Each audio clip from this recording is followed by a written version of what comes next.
የታችኛው ምስል የኒውካስትልን መለያ ቢለብስ እዩት።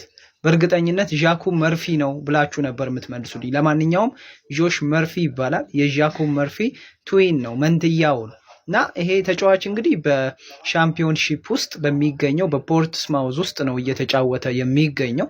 7 ግብም አለው። ከዛ ባለፈ ደግሞ እንዲሁ 13 አሲስት አለው። ታዲያ እንግዲህ ሁስኮርድ ይሄ ነገር ተገጣጥሟል ይለናል። ምንድነው ነገሩ?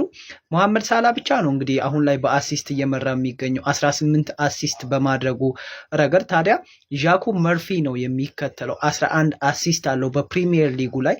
ነገር ግን ደግሞ በሻምፒዮንሺፑ ላይ ከፍተኛውን አሲስት አድርጎ እየመራ ያለው የጃኩብ መርፊ ወንድም ጆሽ መርፊ ነው። እንዳልኳችሁ ይሄ የፖርትስማውዝ ተጫዋች እንግዲህ ከሱ የበለጠ አሲስት ያደረገ ተጫዋች የለም። ፕሪሚየር ሊጉ ላይ ደግሞ ስንመጣ ከጃኩብ መርፊ የበለጠ አሲስት ያደረገው ሞሳላ ብቻ ነው ማለት ነው። ለማንኛውም እንደዚህ አይነትና መሰል መረጃዎች እንዲደርሳችሁ ፎሎ ማድረግ እንዳትረሱ። መልካም ጊዜ ይመቻል።